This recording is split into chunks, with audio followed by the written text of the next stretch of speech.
everyone, good morning and welcome you all to Rachna's New Angel World. Me is Sunny and yes, it's a new day, new beginning and day starts with all you lovely and beautiful people. So normal routine start झाला आहे. नाहीसा गेली आहे स्कूलमध्ये. रचना आहे किचनमध्ये tiffin ready करत आहे. नाश्ता ऑलमोस्ट रेडी झाला आहे अँड आई आराम करत आहे. सो येस दिवसभर आम्ही काय काय करणार आहोत ते तुम्ही बघणारच आहात. So please stay tune and yes be happy, keep smiling, spread love and happiness everywhere and yes live laugh and love. Good morning. नाश्ता रेडी, फेवरेट साबुदाणा खिचडी नाश्ता चालू आहे. Tiffin almost ready. भरलाय तिथे. हो का? टिफिन माझा रेडी आहे. या बाय. हां दे.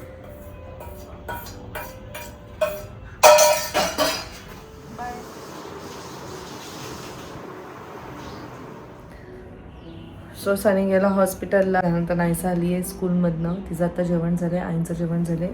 मी आता फटाफट जेवून घेते. आणि असं काही प्लॅन नाही आहे ॲक्च्युली. खूप क्लिनिंग आहे. लेट्स सी काय होतं ते. सो नाईसा इज ऑल सेट खाली जाण्यासाठी. हे काय घातलं हातात? ते माझं हे ब्रेसलेट. ब्रेस बाई काही करू शकते. सो नाईसासाठी बघा हे असे छान लेगिन्स मी मागवले जे स्कर्ट आणि पॅन्ट. सेम आयकडे माझ्याकडे सेम आहे. हा तुला ते हे वाटलं होतं पॅन्ट आणि स्कर्ट. पण हे तुझं अटॅच्ड आहे बाबू, माझं वेगवेगळं होतं ते. सो आता खाली खेळायचा आमचा रोजचाच प्लॅन आहे. जायचं म्हणजे सायकलिंग वगैरे करताना ते व्यवस्थित आहे. स्कर्ट आणि पॅन्ट छान दिसतं.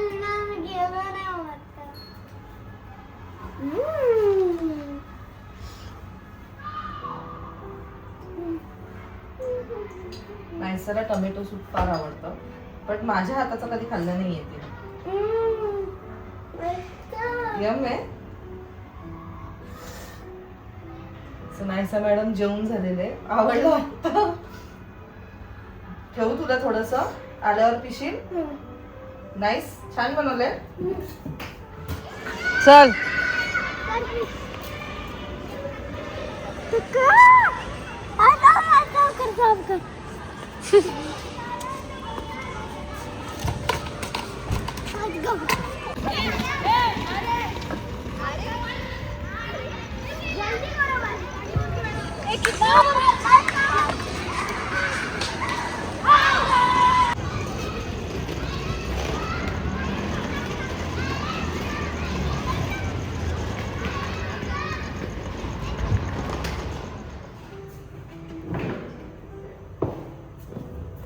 So busy.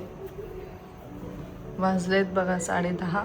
जेवणार, झोपणार. उद्या सकाळी परत तू 9ला जाणार, रात्री परत अशाच टायमाला येणार. Why are you so busy? मस्त रुटीन सेट झालंय. आपल्या टाइम टू टाइम खाणं इज इम्पॉर्टंट.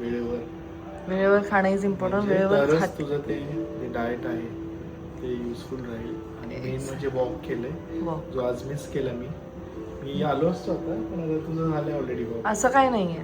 माझे फक्त 3,500 स्टेपच झालेत. नाईसाच्या सायकलचा टायर निघाला मग मला वरतीच यायला लागलं. तू असशील तर मी 15 मिनिटं तरी काल सारखं. 15 नाही 1500 स्टेप्स तरी पूर्ण. 5,000 तरी पाहिजेत. ऍक्च्युली 10,000 करायला पाहिजेत पण 5,000 आपल्याकडे 1.5 तास आहे. असं अशी ताकद आहे का कोणाच्यात? अख्खा दिवस एवढा बिझी आहे तो. हॉस्पिटल, मग क्लिनिक, मग दुसरा क्लिनिक. ठीक आहे. दुसरे डॉक्टर बिझी झाले मग मला इमर्जन्सीमध्ये जायचं.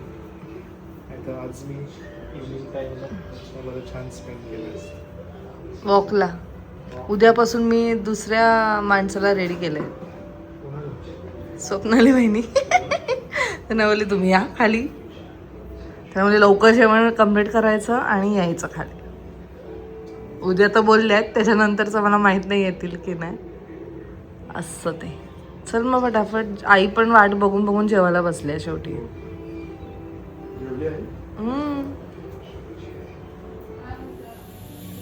रचनाचं चालू आहे किचनमध्ये, वेगवेगळे व्हरायटीज चालू आहे.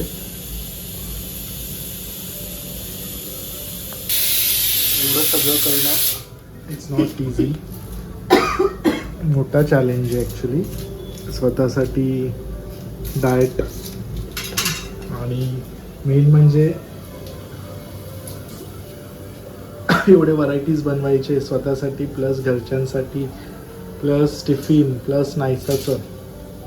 It's a big challenge. But main म्हणजे रचनाला ती आवड आहे म्हणून इझिली सगळं काय ती करू शकते.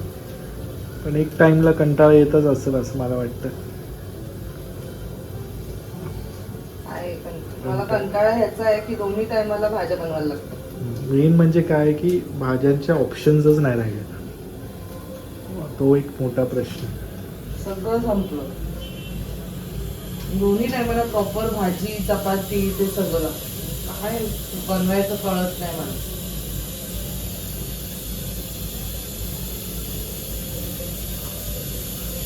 थंडी पण किती वाढली आता. भजी बनवते. सो पेशंट्स पण एवढे वाढले म्हणजे व्हायरलचे. सगळीकडे cough, cold, fever, viral trend full चालू आहे आणि मोर विंटर्समध्ये व्हायरल इन्फेक्शन असतं. सो कधी कधी पॅरेंट्स खूप लगेच हायपर होऊन अँटीबायोटिक्ससाठी हे करतात, म्हणजे लगेच अँटीबायोटिक स्टार्ट करा. सो त्यांना फुल काउन्सिलिंग करायला लागतं की सगळ्याच फीवर म्हणजे फीवरला अँटीबायोटिक रिस्पॉन्ड करेल असं नाही आहे. Most of the time it is viral आणि व्हायरलमध्ये अँटीबायोटिकचा काही रोल नसतो. सो हे प्लीज प्लीज प्लीज समजून घ्या पॅरेंट्सनी. आणि आपण मेन काय की मॉनिटरिंग म्हणजे जे वॉर्निंग साईन्स असतात तिकडे जास्त स्ट्रेस म्हणजे लक्ष द्यायचं. जसं vomiting, loose motions, pain in abdomen, rashes, fever more than 5 days, नंतर गिडीनेस, खूपच डिहायड्रेशन आहे, खात पित नाही baby. So these are the warning signs जेव्हा आपण ब्लड टेस्टकडे वळतो. सो त्यावेळी आपण ब्लड टेस्ट करणं इज व्हॅलिड. आणि फीवर युजली जर फीवर स्पाइक्सचे गॅप्स वाढतात ते, so definitely it is more of viral. आणि जर फीवर फ्रिक्वेंटली येत आहे, कमी नाही होतं, इन्स्पाइट 3 days झाले आहेत, सो डेफिनेटली मग आपल्याला अँटीबायोटिक स्टार्ट करायला लागतं. So that is important. हे मला शेअर करूशी वाटलं. Anyways, so most of the time म्हणजे 90% जे पेशंट्स आहेत ते आहेत व्हायरलचेच, कफ, कोल्ड, फीवर. अँड बाकी सध्या 9 monthsच्या बेबीला पण मी आता ट्रीट केलेलं, ज्याला मलेरिया होतं. बट फीवर 5 days होतं, वॉमिटिंग होतं. सो आम्ही लगेच ब्लड टेस्टकडे वळलो आणि समजलं मलेरिया आहे. सो विदिन मलेरियाचे पण मेडिसिन्स एवढे स्ट्रॉंग आहेत की विदिन 2 to 3 days रिकव्हरी लगेच होते. So that is a good thing. पण व्हायरलला काही ट्रीटमेंट नाही आहे. It's all about symptomatic treatment.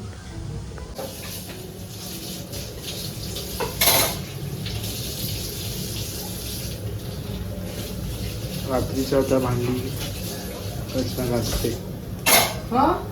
आंटीचं सकाळचं एक काम कमी केलं आहे, रात्रीच्या भांडी घासून. नाही, मला सकाळी परत त्याला लागतातच भांडी, तेव्हा ते घासायला लागतात. तरी लेट होतोच. जेवढं लवकर ट्राय करायला बघतो वाइंड अप, पण दिवस संपतो 12लाच. कॅपिटल क्लिनिकलाच जातो, टाईम 10 वाजता.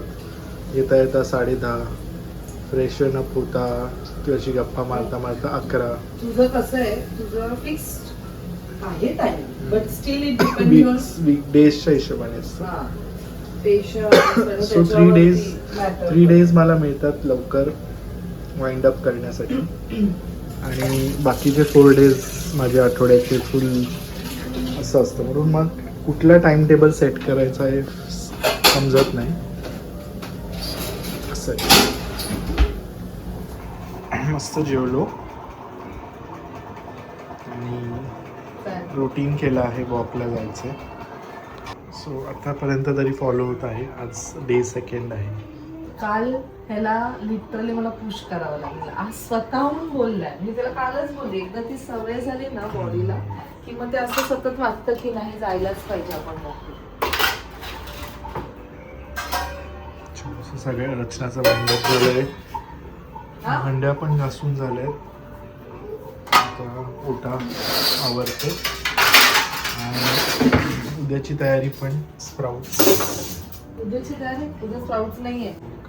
स्प्राउट्स ते आईंनी हे मेथी ठेवले आणि मी माझ्यासाठी मला परवासाठी मोडेला ते ठेवले sprouts. Okay.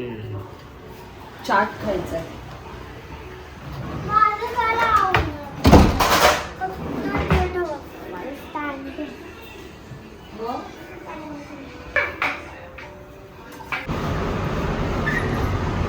Again we are going for walk. Rachana ready झाली. हे रेडी झाली काय? Second time. त्यात काय माझा उलट 10,000चा हे टार्गेट आहे जो होत नाहीये पूर्ण. मग 5,000 पर्यंत अडकली तरी 3,500 स्टेप्स झाले.